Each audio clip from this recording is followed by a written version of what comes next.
తాళ్ళపూడి పుష్కర ఘాట్లో ఉన్న గంగా పార్వతి సమేత గౌతమేశ్వర స్వామివారి ఆలయంలో మార్గశిర ఆరుద్ర నక్షత్రాన్ని పురస్కరించుకొని సోమవారం నాడు ఆరుద్రాభిషేకాన్ని తెల్లవారుజామునే 4 గంటల నుంచి నిర్వహించడం జరిగింది. గౌతమేశ్వర స్వామితో పాటుగా పార్థివ శివలింగాన్ని తయారు చేసి పార్థివ శివలింగానికి ప్రత్యేక పూజలు అభిషేకాలు నిర్వహించిన అనంతరం గోదావరిలో పార్థివ శివలింగాన్ని నిమజ్జనం చేయడం జరిగింది. గంగా పార్వతీ సమేత గౌతమేశ్వర స్వామి యొక్క ఆలయ కమిటీ సభ్యులు భక్తులు ఈ కార్యక్రమంలో పాల్గొని హరహర మహాదేవ శంభో శంకర అంటూ ఆరుద్ర నక్షత్రంలో చేయవలసినటువంటి అభిషేకాన్ని ఎంతో భక్తి శ్రద్ధలతో పూర్తి చేసి గోదావరిలో నిమజ్జనం చేశారు.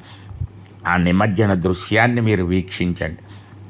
ఎంతో దూరం తీసుకువెళ్ళి ఆ శివలింగాన్ని నిమజ్జనం చేస్తున్నటువంటి భక్తుడిని మీరు చూస్తున్నారు. ఇప్పుడు హరహర మహాదేవ శంభో శంకర, హరహర మహాదేవ శంభో శంకర, హరహర మహాదేవ శంభో శంకర. నిమజ్జనం పూర్తయింది. పార్థివ శివలింగాన్ని నిమజ్జన తర్వాత స్ఫటికలింగానికి అభిషేకాలు జరిగాయి. అరచేతిలో స్ఫటికలింగాన్ని పెట్టుకొని శివనామాలు పఠిస్తూ శివస్తోత్రాలు పఠిస్తూ చేసినటువంటి అభిషేకం చాలా విశేషమైనటువంటి ఆనందదాయకంగా జరిగింది.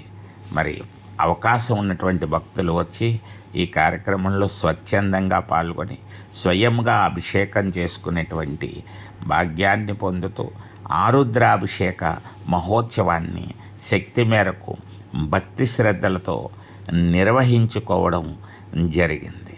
ఈ కార్యక్రమంలో చక్కగా భక్తులందరూ కూడా పాల్గొని భక్తి శ్రద్ధలతో స్వామి యొక్క అనుగ్రహాన్ని పొందే ప్రయత్నం చేశారు. వచ్చే సంవత్సరం మరింత వైభవంగా తెల్లవారుజాము